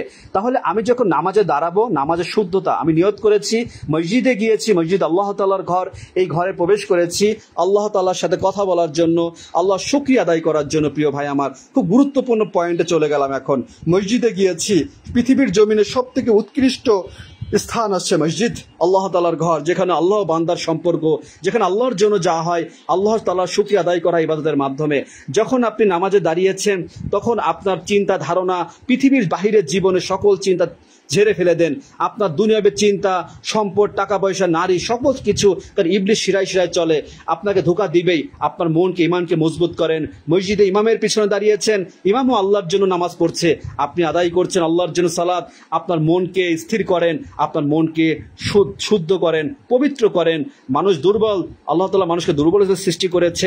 আপনি তাকবীর দিয়েছেন, যখন তাকবীর দিবেন নামাজের প্রথমে কি করতে হবে? নিয়ত তো করেছেন, নিয়ত অন্তরের বিষয়, আর মুখে উচ্চারণ করার কিছু নেই। আপনি ফজরের 2 রাকাত সুন্নাহ নামাজ আপনি আদায় করতে গেলেন, আপনি আল্লাহু আকবার বলে অবশ্যই তাকবীর দিবেন। আল্লাহু আকবার বলে তাকবীর দিবেন, এটা খুব গুরুত্বপূর্ণ। তাকবীর যদি কেউ না দেয় তা নামাজ বাতিল, নামাজ হবে না। প্রথম তাকবীর খুব গুরুত্বপূর্ণ। কখনো কখনো অনেকে বিলম্ব করে যায়, যদি কেউ বিলম্ব করে যে তাকবীর না দেয় তার নামাজ হবে না। অবশ্যই আপনাকে প্রথম তাকবীরটা, তাকবীর তাহরিমা যেটা বলা হয়, সব থেকে গুরুত্বপূর্ণ। আপনি আল্লাহু আকবার বলে হাত বাঁধবেন। হাত আপনি যেখানে বাঁধেন, আপনি রাসূল সাল্লাল্লাহু আলাইহি ওয়াসাল্লাম সালাত আদায় করেছে সেভাবে আদায় করার চেষ্টা করবেন। অবশ্যই সহিহ হাদিসগুলো মানার চেষ্টা করবেন। হাত বাঁধার পরে আপনার দৃষ্টি আপনি কি করবেন? আল্লাহু আকবার করে হাত বাঁধলেন, নিয়ত মনে মনে করেছেন। জাই নামাজের কোনো দোয়া নেই।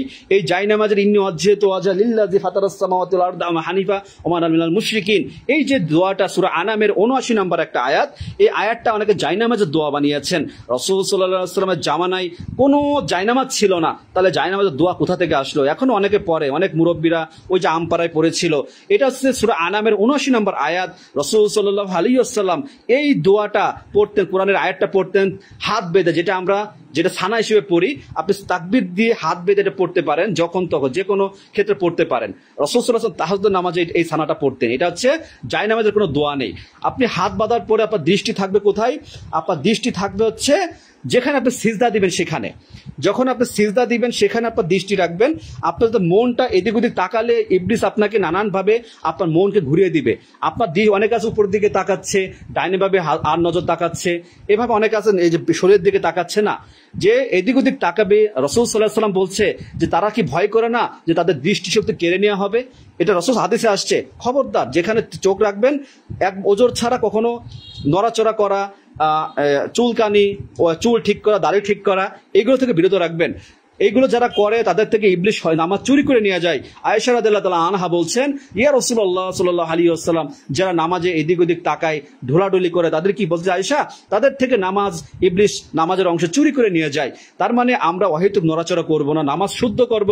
তাকবীর দুটো হাদিসে আসছে, কাঁধ বরাবর এবং কান বরাবর। অনেক আছে কান ছয় হাত বাঁধে, এটা ভুল, এটা করবেন না। এরকম কোনো নিয়ম নেই যে কান ছুঁইতে হবে। এই কান বরাবর হাতের তালুগুলোকে সমান রাখতে হবে, এভাবে না। অনেক আছে এভাবে হাত উঁচু করে, এরকম করে, এরকম করে, এই যে এরকম করে, মানে এরকম একটু সুন্দরভাবে কিবলামুখী হয়ে এই কাঁধ বরাবর হাত উঁচু করবেন, আল্লাহু আকবার বলে তাকবীর দিবেন। এরপরে কি করবেন? নামাজের যখন শুরু হবে ইমামের সূরা ফাতিহা, অবশ্য সূরা ফাতিহা না পড়লে নামাজ হবে না। এখানে হানাফি মাযহাবের ইখতিলাফ রয়েছে, আমরা সাজেস্ট করি সূরা ফাতিহা পড়তে হবে। ইমামের তিলাওয়াত যখন হবে মনোযোগ সহকারে শুনবেন। ইমাম সাহেব যখন সূরা ফাতিহা তিলাওয়াত করছে, তার যখন আলহামদুলিল্লাহি রাব্বিল আলামিন যখন তিনি পড়েছেন, তারপরে আপনি পড়বেন, ফাঁকে ফাঁকে পড়বেন। তার তিলাওয়াত শুনবেন, ফাঁকে ফাঁকে পড়বেন, মনে মনে পড়বেন। এটা সূরা ফাতিহা পড়বেন এবং অন্যান্য সূরাগুলো শুনবেন, আর কিছু পড় করা যাবে না। ইমাম সাহেব যখন তাকবীর দিয়েছে দ্বিতীয় তাকবীর রুকুতে, তখন আপনি যখন ইমাম সাহেব রুকুতে চলে গিয়েছে তখন আপনি রুকুতে যাবেন, এর আগে রুকুতে যাবেন না। হ্যাঁ, কথাগুলো ভাই কষ্ট হচ্ছে, যেহেতু কষ্ট হয় আপনারা একটু কথাগুলোকে গ্রহণটার চেষ্টা করবেন। ইনশাআল্লাহ লাভবান হবেন আশা করি ইনশাআল্লাহ। কারণ আল্লাহর পক্ষ থেকে বলছি, সত্য বলছি, অবিশ্বাস করবেন না। হাদিস মিলিয়ে দেখবেন, হাদিস যাচাই করে আমাকে সত্য মিথ্যা যাচাই করবেন। যাই হোক, আপনি যখন ইমাম সাহেব যখন রুকুতে যাচ্ছে, যেহেতু আমরা রাফুল এদান করি, অবশ্যই এটা অনেক দামি। আপনি এটা যদি হানাফি মাযহাব থেকে না করেন সেটা কোনো সমস্যা নেই, আপনার বিষয়। আপনি তাকবীর যখন ইমাম সাহেব রুকুতে যখন গিয়েছেন তখন পরে আপনি যাবেন, একসাথে যাবেন না। কারণ ইমামকে অনুসরণ করতে হবে, ইমামের পরে কাজে যেতে হবে। যদি কেউ ইমামের সাথে চলে যায় বা আগে চলে যায়, তাহলে আল্লাহ তাআলা বলছেন যে ওকে গাধার রূপে উঠানো হবে, তার আকৃতি হবে গাধার মতো। নাউজুবিল্লাহ মিন জালিক। আমরা যেন কখনোই ভুলগুলো না করি। ইমাম সাহেব আল্লাহু আকবার তাকবীর শেষ করেছে, রুকুতে গিয়েছে, তারপর আমরা যাব। রুকুতে গিয়ে আমরা কি পড়ব? সুবহানা রাব্বিয়াল আযীম, সুবহানা রাব্বিয়াল আযীম, সুবহানাকা আল্লাহুম্মা রাব্বানা বিহামদিকা আল্লাহুম্মা আগফিরলি। আল্লাহ রাসূল সাল্লাল্লাহু আলাইহি ওয়াসাল্লাম আরো পড়তেন, আমরা অনেকে জানি না, শুধু জানি সুবহানা রাব্বিয়াল আযীম, শুধু এটা জানি। সুবহানাকা আল্লাহুম্মা রাব্বানা বিহামদিকা আল্লাহুম্মা আগফিরলি। হে আল্লাহ, আপনি আমাকে সৃষ্টি করেছেন, সকল প্রশংসা আপনার, আপনি আমাকে ক্ষমা করে দেন। কি আপনি আমাকে ক্ষমা করে, কত সুন্দর অর্থগুলো, সুবহুন কুদ্দুসুন রব্বুল মালাইকাতুর রূহ। এই রাসূল সাল্লাল্লাহু আলাইহি ওয়াসাল্লাম রুকু সিজদায় তাসবিহগুলো পড়তেন, মুখস্থ করে নেবেন, অনেক সুন্দর অর্থ। এগুলো পড়া আমরা ধীরে ধীরে পড়ার চেষ্টা করব। 3 বার পড়া সুন্নাহ, 1 বার পড়া জায়েজ, তবে 3-এর অধিক পড়ার চেষ্টা করবেন। ইমাম সাহেব যারা আছেন আপনারা একটু সময় দিবেন। আমরা যখন রুকু তাসবিহ পড়ব, কিভাবে পড়ব এভাবে একটু ফলো করেন। সুবহানা রাব্বিয়াল আযীম, সুবহানা রাব্বিয়াল আযীম, সুবহানা রাব্বিয়াল সুবহানাল্লাহ, এভাবে পড়ব না। এভাবে পড়লে গুনাহগার হতে হবে। সুবহানা রাব্বিয়াল আযীম অর্থ আমার মহান প্রতিপালকের পবিত্রতা ঘোষণা করছি, আমার মহান প্রতিপালকের পবিত্রতা ঘোষণা করছি, এর অর্থ হচ্ছে এটা। এরপরে ইমাম সাহেব বলছে সামি আল্লাহু লিমান হামিদা, আপনি মনে মনে বলবেন সামি আল্লাহু লিমান হামিদা, রব্বানা ওয়া লাকাল হামদ হামদান কাসীরান তাইয়িবান মুবারাকান ফি, রব্বানা ওয়া লাকা সামি আল্লাহু লিমান হামিদা, প্রশংসা সেই মহান রব্বুল আলামিন, রব্বানা ওয়া লাকাল হামদ হামদান কাসীরান তাইয়িবান মুবারাকান ফি, রব্বানা সামি আল্লাহু লিমান হামিদা, এর অর্থ হচ্ছে যে আল্লাহর প্রশংসা করে আল্লাহ তার কথা শোনে, যে আল্লাহর প্রশংসা করে আল্লাহ তার কথা শোনে। সামি আল্লাহু লিমান হামিদা, রব্বানা ওয়া লাকাল হামদ হামদান কাসীরান তাইয়িবান, হে মহান প্রতিপালক সকল প্রশংসা আপনারই। যাক, এই যে অর্থগুলোকে একটু আমরা জানার চেষ্টা করতে হবে, আমাদের বোঝার চেষ্টা করতে হবে। এগুলো জানলে আপনার ভিতর সূরা ফাতিহার অর্থগুলো জানার চেষ্টা করতে হবে, যে সূরা ফাতিহা যখন তিলাওয়াত হয় তখন অর্থগুলোকে আমরা যদি অনুভব করি, আলহামদুলিল্লাহি রাব্বিল আলামিন, যাবতীয় প্রশংসা তোমারই, তুমি রহমানুর রহিম আর রহমানুর রহিম, মালিক ইয়াউমিদ্দিন, তুমি বিচার দিবসের মালিক, ইয়াকা না'বুদু ওয়া ইয়াকা নাস্তাঈন, আমরা একমাত্র তোমার ইবাদত করি, তোমারই কাছে সাহায্য প্রার্থনা করি। ইহদিনাস সিরাতাল মুস্তাকিম, আমাদের সরল পথ দেখাও। সিরাতাল লাযিনা আন'আমতা আলাইহিম, সেই পথ যে পথে তোমার রহমত, তোমার দয়া, তোমার বরকত রয়েছে, যারা হিদায়াত প্রাপ্ত হয়েছে। গায়রিল মাগদুবি আলাইহিম ওয়ালাদ-দাল্লিন, সেই পথ না যে পথে তোমার শাস্তি গজব, যারা পথভ্রষ্ট হয়েছে। এই যে সূরা ফাতিহা যে 7টা আয়াতে যে শত দামি কথাগুলো আমরা জানার চেষ্টা করব। আমরা যখন রুকুতে যাব ধীরে ধীরে তাসবিহ পড়ো, এরপর যখন রুকুতে দাঁড়াবো ধীরে ধীরে দাঁড়াবো, যখন সিজদায় যাব সিজদায় যে আমরা কি পড়বো, সুবহানা রাব্বিয়াল আলা, সুবহানা রাব্বিয়াল আলা, সুবহানা রাব্বিয়াল আলা। অনেকে সুবহানাল্লাহ আলা সুবহান, অনেকে শুদ্ধ হয় না, আমাদেরও হয়তো ভুল হতে পারে, আল্লাহ মাফ করুক। সর্বত শুদ্ধ, যদি শুদ্ধ না হয় গুনাহগার হতে হবে। সুবহানা রাব্বিয়াল আলা অর্থ আমার উচ্চ মহান প্রতিপালকের পবিত্রতা ঘোষণা করিতেছি। সুবহানাকা আল্লাহুম্মা রাব্বানা বিহামদিকা আল্লাহুম্মা আগফিরলি, সুবহুন কুদ্দুসুন রব্বুল মালাইকাতুর রূহ, এগুলো পড়ার চেষ্টা করবে। রাসূল সাল্লাল্লাহু আলাইহি ওয়াসাল্লাম অধিক বেশি পড়তেন। এরপর আমরা 2 সিজদার মাঝখানে আমরা দোয়া পড়বো। 2 সিজদার মাঝখানে বসা ওয়াজিব, অনেকে বোঝে না, অনেকে জানে না। 2 সিজদার মাঝখানে আল্লাহুম্মা আগফিরলি ওয়ারহামনি ওয়াহদিনি ওয়াআফিনি ওয়ারজুকনি, আল্লাহ আমাকে রহমত দান করুন, আল্লাহ আমাকে হিদায়াত দান করুন, আল্লাহ আমাকে রিজিক দান করুন, ওয়াআফিনি সুস্থতা দান করুন, ওয়ারজুকনি রিজিক দান করুন, ওয়াআফিনি সুস্থতা দান করুন, আল্লাহুম্মা আগফির, আল্লাহ আমাকে ক্ষমা করুন, ওয়ারহামনি আল্লাহ আমাকে রহমত দান, ওয়াহদিনি আল্লাহ আমাকে হিদায়াত দান করুন। এই যে অর্থগুলো, রব্বিক ফিরলি আল্লাহ ক্ষমা করুন, আমাদের অবশ্যই এই আমলটা করতে হবে 2 সিজদার মাঝখানে। আবার আমরা সিজদায় যাব ধীরে ধীরে। আল্লাহ সুবহানা রাব্বিয়াল আলা, মহান মালিকের কাছে যখন সিজদা যায় বান্দা, তখন আল্লাহ এবং বান্দার মধ্যে আল্লাহ নিকটবর্তী হয়ে যায়। আল্লাহ তাআলার কাছে চাইবো, ক্ষমা চাইবো। আমরা অনেক দোয়া আছে, দোয়াগুলো পড়ার চেষ্টা করব। এরপরে আমরা যখন শেষ বৈঠকে দোয়া কবুল হয়, প্রথমে যখন ইকামত শুরু হয়, শেষ বৈঠকে নামাজ হচ্ছে, নামাজ শেষ, সালাতের মাধ্যমে নামাজ শেষ হয়ে যায়, 2 দিকে সালাম পেন। আমরা যখন শেষ বৈঠকে বসবো, আল্লাহ তাআলার কাছে আমরা বেশি বেশি দোয়া করব।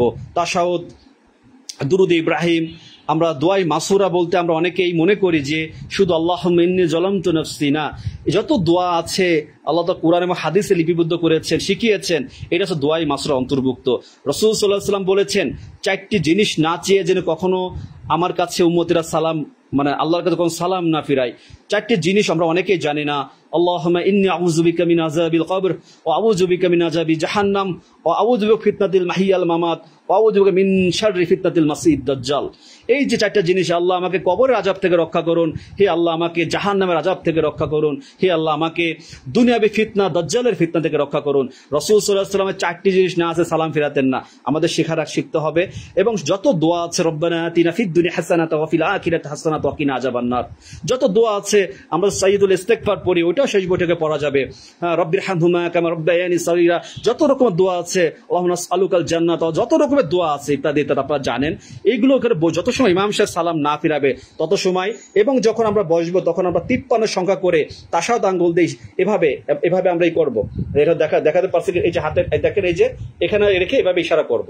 53 সংখ্যা এভাবে করতে হয়। আঙ্গুল ইশারা করলে কি হবে, এটা হচ্ছে করার মতো, মানে কি বলে লাঠিতে আঘাত করা হয়। নজর থাকবে, আর নজর এখানে তাকাতে হবে, এটা দৃষ্টি দিতে হবে।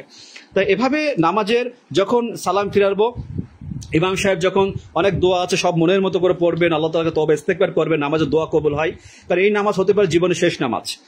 এরপর যখন সালাম ফিরাবেন, ইমাম সাহেব যখন সালাম ফিরাচ্ছে, আসসালামু আলাইকুম রাহমাতুল্লাহি ওয়া বারাকাতুহু, আসসালামু আলাইকুম রাহমাতুল্লাহ, আসসালামু আলাইকুম রাহমাতুল্লাহ। ইমাম সাহেব যখন দুই দিকে সালাম ফিরানো শেষ হবে, তখন আমরা মুক্তাদির, যখন আমরা মুসল্লিরা তখন আমরা সালাম শুরু করবো, আসসালামু আলাইকুম রাহমাতুল্লাহ। ইমাম সাহেব যখন সালাম ফিরানো শেষ, এরপরে শুরু করে, এটা হচ্ছে সব থেকে সহি বিষয়। এরপরে সালাম ফিরানোর পরেই আস্তাগফিরুল্লাহ, আবার কখনো কেউ তাকবীর আসছে, হাদিসে কোথাও আসছে শুধু আস্তাগফিরুল্লাহ, আল্লাহু আকবার, আস্তাগফিরুল্লাহ, আস্তাগফিরুল্লাহ, আস্তাগফিরুল্লাহ 3 বার। আল্লাহুম্মা আনতাস সালাম। রাসূল সাল্লাল্লাহু আলাইহি ওয়াসাল্লামের জীবনে সালাম ফিরানোর পরে সম্মিলিত মুনাজাত করেননি। এই সম্মিলিত মুনাজাত আসার কারণে রাসূল সাল্লাল্লাহু আলাইহি ওয়াসাল্লাম গুরুত্বপূর্ণ সুন্নাহগুলো বিলুপ্ত হয়ে গিয়েছে, যার জন্য সালাফি আকীদা, সালাফি আলেমরা যারা বলতে আজ কিন্তু তারা অনেক ধরনের বিতর্কিত হয়েছে। এই গুরুত্বপূর্ণ আমল আমরা অনেকে জানি, অনেকে চেষ্টা করি না জানার জন্য, আমল করি না। অনেকে এই যে হানাফি মাযহাবে মসজিদগুলো দেখা যায় যে তারা খুব কম লোক আছে আমলগুলো করে, ও দাঁড়িয়ে সুন্নাহ আদায় করে ফেলে। সবচেয়ে গুরুত্বপূর্ণ সালাম ফিরানোর পরে এই দোয়াগুলো অনেক দামি, যদি একটু জানা হয়তো কমন জিনিস, আমি আগেও বলেছি, আবারও বলার চেষ্টা করছি। নামাজের সালাম শেষ, এরপরে আস্তাগফিরুল্লাহ, আস্তাগফিরুল্লাহ, আস্তাগফিরুল্লাহ, আল্লাহুম্মা আনতাস সালাম ওয়া মিনকাস সালাম, তাবারাকতা ইয়া জাল জালালি ওয়াল ইকরাম, আল্লাহুম্মা আইন্নি আলা যিকরিকা ওয়া শুকরিকা ওয়া হুসনি ইবাদাত, লা ইলাহা ইল্লাল্লাহ ওয়াহদাহু লা শারীকা লাহু, লাহুল মুলকু ওয়া লাহুল হামদু ওয়া হুয়া আলা কুল্লি শাইইন কাদির। আর অনেক দোয়া আছে, 33 বার সুবহানাল্লাহ, 33 বার আলহামদুলিল্লাহ, 33, 34 বার আল্লাহু আকবার, 33 বার আল্লাহু আকবার, 99 নাম যখন হলো একবার লা ইলাহা ইল্লাল্লাহ ওয়াহদাহু লা শারীকা লাহু, লাহুল মুলকু ওয়া লাহুল হামদু ওয়া হুয়া আলা কুল্লি শাইইন কাদির। যে 100 বার পূর্ণ করলো, সমুদ্রের ফেনা পরিমাণ, হাদিসে এসেছে সমুদ্রের ফেনা পরিমাণ গুনাহ থাকলে আল্লাহ তাআলা তাকে ক্ষমা করে দেবেন, সগীরা গুনাহগুলো সম্ভবত, সুবহানাল্লাহ বিহামদিহি। কত সুন্দর অফার। এরপরে যে আয়াতুল কুরসি পড়লো, কুরআনুল কারীমে সূরা বাকারার 255 নম্বর আয়াত, কুরআনুল কারীমের সবথেকে দামি মর্যাদাপূর্ণ আয়াত হচ্ছে আয়াতুল কুরসি। যে আয়াতুল কুরসি পড়লো, তার মৃত্যু হচ্ছে না বলেই তার জান্নাতে যেতে পারছে না, এখানে বাধা হচ্ছে মৃত্যুর সাথে। সুবহানাল্লাহ। প্রত্যেক ফরজ নামাজের পর যে আয়াতুল কুরসি পড়লো, যেহেতু ফজরের নামাজের আমলের কথা বলছিলাম, ফজরের পরে আপনি এরপরে সাইদুল ইস্তেগফার, শ্রেষ্ঠ ইস্তেগফার, যে ইস্তেগফার যে সকালে পড়লো দৃঢ় বিশ্বাসের সাথে, যে অর্থ বুঝে পড়লো, তওবা করলো, ওই দিনে যদি তার মৃত্যু হয় সে জান্নাতে, সুবহানাল্লাহ। এবং যে মাগরিবের সালাতের পরে যে সাইদুল ইস্তেগফার পড়লো, আল্লাহুম্মা আনতা রাব্বি লা ইলাহা ইল্লা আনতা খালাকতানি ওয়া আনা আবদুক ওয়া আনা আলা আহদিক ওয়া ওয়াদিক মাসতাতাত, আউযু বিকা মিন শাররি মা সানাত, আবু লাকা বিনিআমাতিকা আলাইয়া, আবু লাকা বিযামবি ফাগফিরলি ফাইন্নাহু লা ইয়াগফিরুয যুনুবা ইল্লা আনতা।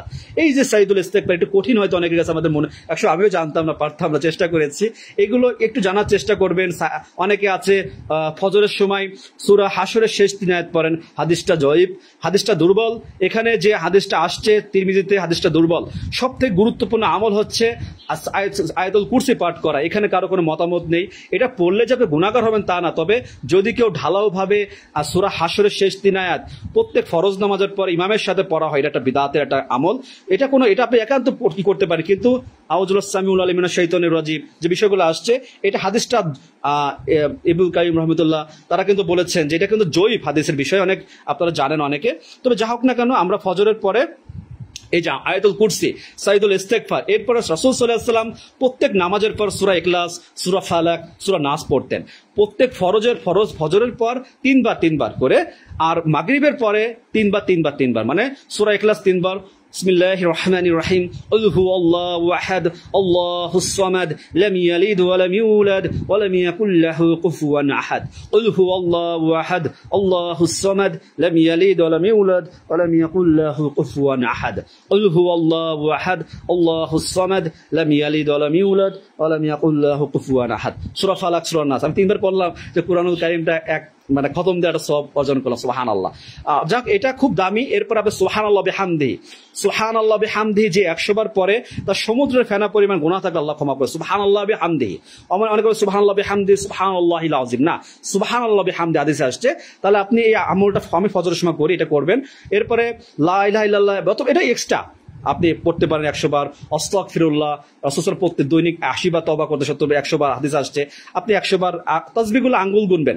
কিয়ামতের মাঠে অনেকে আছে যে পাথরের কি বলে ওই তাসবিহগুলো গোনা হয়, এটা করবেন না।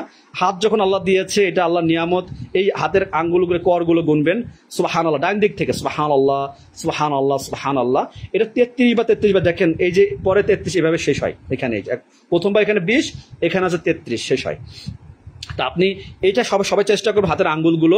অনেকে সুবহানাল্লাহ সুবহানাল্লাহ, ব্যস্ত হওয়ার দরকার নেই, জীবনের সময়টা ভাই ফুরিয়ে যাবে, এই ইবাদত আমরা করার সুযোগ পাবো। অনেক সম্পদের পিছনে, ক্ষমতার পিছনে, দলের জন্য, নেতার পিছনে ছুটে জীবনের সময়টা নষ্ট করছি। জাহান্নামে যখন আল্লাহ তাআলা দিবে তখন বলার কিছু থাকবে না। হাই আফসোস ওই জাহান্নামীরা যারা ওই সাকার নামে জাহান্নাম, ওয়াইল নামে জাহান্নামে প্রবেশ করবে। তারা বলবে আমরা সালাত আদায় করতাম না, এই জন্য আমরা এই জাহান্নামে প্রবেশ করেছি। নাউযুবিল্লাহ মিন জালিক। তা আসলে এখন দুনিয়ায় সস্তা মনে হচ্ছে কথাগুলো, মানতেছে না, ও বেশি বোঝে, ও কি বোঝে, হ্যাঁ কত দেখলাম, ওই আসলে এগুলো ইবলিসের ধোঁকা। যাক, তাহলে এরপর আমরা কি করব? সূরা ফালাক, সূরা নাস, সুবহানাল্লাহ বিহামদিহি। আপনি এরপরে সকাল সন্ধ্যা দোয়া আছে, বিসমিল্লাহিল্লাযী লা ইয়াদুররু মা ইসমিহি শাইউন ফিল আরদি ওয়ালা ফিস সামাই ওয়া হুয়াস সামিউল আলিম। সকাল সন্ধ্যা দোয়া আছে যে 3 বার সকালে, 3 বার মাগরিবের সময় 3 বার পাঠ করবে। আল্লাহ সুবহানাহু ওয়া তাআলা সকল প্রকার অনিষ্ট বিপদ আপদ থেকে তাকে হেফাজত করবে। হ্যাঁ, তারপর সকালবেলা আরেকটা আমল খুব দামি আছে ফজরের সময়, সুবহানাল্লাহ বিহামদিহি ওয়াদাদা খালকি ওয়া রিদা নাফসি ওয়া জিনাতা আরশি ওয়া মিদাদা কালিমাতি। এই 5টি বাক্য আল্লাহ তাআলার কাছে অধিক বেশি প্রিয়, পছন্দনীয়। যে 1 ঘন্টা অনেকক্ষণ ধরে তাসবিহ পড়লো, অনেক জিকির আজগর করলো, আর যে ব্যক্তি 5টি বাক্য আল্লাহ তাআলার কাছে সুবহানাল্লাহ বিহামদিহি ওয়াদাদা খালকি ওয়া রিদা নাফসি ওয়া জিনাতা আরশি ওয়া মিদাদা কালিমাতি, এটা যে 5টি বাক্য যে পড়লো তার ওজন সবথেকে ওজনের ভারী হবে, আল্লাহ তাআলা অধিক বেশি পছন্দ। সুবহানাল্লাহ বিহামদিহি। তা আসলে প্রিয় ভাই, আপনারা অনেকে আলেম আছেন, শুনছেন হয়তো বা, অনেক আমল আছে আপনারা হয়তো অনেকে জানেন, আমি হয়তো অনেকে জানি না। তবে আপনাদের বেসিক নলেজটা নামাজের একটা বিষয়, যারা মনোযোগ সহকারে করে লাইভটা আবার নতুন করে দেখলে হয়তো বুঝতে পারবেন, খুব গুরুত্বপূর্ণ লাইভ ছিল নামাজের। এই নামাজ যদি শুদ্ধভাবে আদায় করা হয়, ইনশাআল্লাহ আমাদের জীবন পরিবর্তন হয়ে যাবে। আমরা অশ্লীলতা পাপাচার থেকে বিরত থাকবো। নগ্ন নারী দেখা, তাদের ছবি ভিডিও ফেসবুকে প্রচার করে ইনকাম করার চিন্তা, গুনাহ পাপ চিন্তা থেকে আমরা বিরত থাকবো। আমাদের দ্বারা সমাজের মানুষ উপকৃত হবে, আপনি আপনার স্থানের জায়গা থেকে আপনি প্রশংসিত হবেন। সকল প্রশংসার মালিক আল্লাহ সুবহানাহু ওয়া তাআলা। এই পৃথিবীর জমিনে হয়তো আপনি ভালো কাজের মূল্যায়ন পাবেন না, পিপিএম সেবা পাওয়া যাবে না, যতই জীবনে সততা নিয়ে চাকরি করি না কেন, এই ডিপার্টমেন্টের কাছে তো আমি মূল্য পাবো না। কিন্তু কিয়ামতের মাঠে নিশ্চয়ই ইনশাআল্লাহ বিশ্বাস রাখি আল্লাহ তাআলার কাছে জান্নাতুল ফিরদাউস চাইবো। আল্লাহ, জীবনে তো আপনার ইবাদত করে এসেছি, দুনিয়ায় তো মানুষ মূল্যায়ন করেনি, মানুষ সস্তা মনে করেছিল, জীবনে অনেক কষ্ট করেছি, হ্যাঁ, কিন্তু আপনি এখন আল্লাহ যে কষ্ট করেছি তার পুরস্কার আপনি দেন ইনশাআল্লাহ। বিশ্বাস তো মুমিনের থাকতে হবে। আমল না করে আল্লাহ তাআলা জান্নাত দিয়ে দেবে, এত সস্তা হবে না। অনেকে মনে করে খুব দিল্লির লাড্ডু চাইলেই পাওয়া যাবে, এত সহজ হবে না। আপনাকে অবশ্যই ঈমান আমলকে মজবুত করতে হবে। মুখে ভালো ভালো কথা বলবো, নামাজ নেই, কালাম নেই, আবার মানবতা ফেরিয়ালা, কোনো লাভ নেই। আপনি যতই ভালো কথা বলেন না কেন, সে জাহান্নামে যাবে যদি আমল না করে। হাদিস তো আপনাদেরকে জানিয়েছি। প্রিয় ভাই আমার, যে আলোচনাটা করলাম, যে বিষয়গুলো আপনাদের জানালাম, আশা করি এই আলোচনা আপনারা উপকৃত হয়েছেন। কথাগুলো যারা মনোযোগ সহকারে শুনেছেন, আশা করি আপনারা কমেন্ট করে জানাবেন যে উপকৃত হয়েছেন, বুঝেছেন। লাইভটা অনেক সময় অনেকে লাস্টে আমি যেহেতু 1 ঘন্টা 13 মিনিট লাইভে আছি, অনেকটা সময় আসলে যা হোক, সকালে আবার ডিউটি আছে, সারাদিন ডিউটি, কষ্ট করতে গতকাল সারা রাত ডিউটি করেছি। তার কষ্টের মাঝেও একটু আল্লাহর জন্য আপনাদেরকে একটু হলো কিছু মেসেজ, কিছু কথা ফেসবুকে শেয়ার করি দিনের স্বার্থে, আল্লাহর জন্য। কেউ নেগেটিভ নেবেন না। এটা আমি বিশ্বাস করি যে আমার জায়গা থেকে যেটা আমি করছি, এটা আমার দায়িত্ব, এটা আল্লাহ তাআলার আদেশ, মানতে হবে। কারো ভালো না লাগলেও কিছু করার নেই। এটা দুনিয়ার চিন্তা করলে অনেক ভয় চলে আসে, দুনিয়ার মানুষের অনেক বাধা চিন্তা করলে, তখন পেটের চিন্তা করলে অনেক মনে হয় দূরে সরে যায়। কিন্তু আল্লাহ তাআলার চিন্তা করলে, জীবনে হায়াতের চিন্তা করলে, মৃত্যুর চিন্তা করলে, আখিরাতের চিন্তা করলে, তখন মনে হয় যে আল্লাহকে কিছুই দিতে পারছি না, অনেক দেওয়ার আছে, এখনো অনেক কথা জমিয়ে রেখেছি, আপনাদেরকে দিব ইনশাআল্লাহ। আপনারা পাশে থাকবেন দিনের জন্য। আমি আপনাদের পুলিশ ভাই হিসেবে না, একজন দিনী ভাই হিসেবে যতদিন বেঁচে আছে আপনাদের দোয়া চাই। আমার ভুল ত্রুটি হতে পারে, আমি নিজেকে কখনো আলেম মনে করিনি, কখনো আলেম পরিচয় দেইনি। হয়তো কেউ আমাকে আলেম মনে করে সম্মান করেন, কেউ ভালোবাসেন, কেউ হিংসা করেন, কেউ নানান ধরনের মিথ্যা মানে ভালো না লাগলে বলেন ফতোয়া দিচ্ছেন, ফিতনা ছড়াচ্ছেন। কিন্তু আমি ভাই কোরআন হাদিস থেকে কথা বলি। কেউ তো জাস্ট চ্যালেঞ্জ করলাম যে কেউ পারেনি আমার ভুলটাকে ধরিয়ে দিতে, যে কথাটা বানোয়াট বলেছি। ইখতিলাফ থাকতে পারে, আমি তো বলেছি, সেটা আপনাদের ব্যাপার, আপনারা যেটা সঠিক মনে করবেন সেটাই গ্রহণ করবেন। কিন্তু সত্য কথা বলি বা অন্তর থেকে বলি, যতদিন দিনের পথে এসেছি, দিনের কথা বলেছি, অন্তর থেকে হৃদয় থেকে বলার চেষ্টা করেছি, যেন এই যে দুনিয়ার জীবন, কত ধোঁকাবাজের জীবন, এই ভুলগুলো করে যেন আমরা জাহান্নামের মতো কঠিন আযাবের জীবনে আমরা যেন সম্মুখীন যেতে না হয়। জাহান্নামের আগুন বড়ই ভয়াবহ কঠিন, পৃথিবীর আগুন থেকে 69 গুণ তীব্র হবে সে আগুন, কতই না কষ্টের। মানুষ কত কষ্ট, ইয়ানাফস, মানুষের যন্ত্রণার ভাগ কেউ নেবে না। প্রিয় ভাই, আমরা মুসলমান, কেউ যেন এই দুনিয়া সাময়িক লাভের জন্য, খাওয়ার জন্য, সম্পদের জন্য, নারীর জন্য আমরা যেন আমাদের আখিরাতকে ধ্বংস না করে দিই। আমরা যেন ইবলিসের ধোঁকা, ইমানকে দুর্বল করলে ইবলিস আমাদের ধোঁকা দিবে, ইমানকে মজবুত করি, আমরা এক হই, 5 ওয়াক্ত সালাত সঠিকভাবে আদায় করি, ইনশাআল্লাহ জীবন পরিবর্তন হয়ে যাবে। প্রত্যেককে দিন শিক্ষা অর্জন করা ফরজ, প্রত্যেককে দিন অর্জন করেন, ফরজ অর্জন করেন, দিন শিক্ষা অর্জন করেন।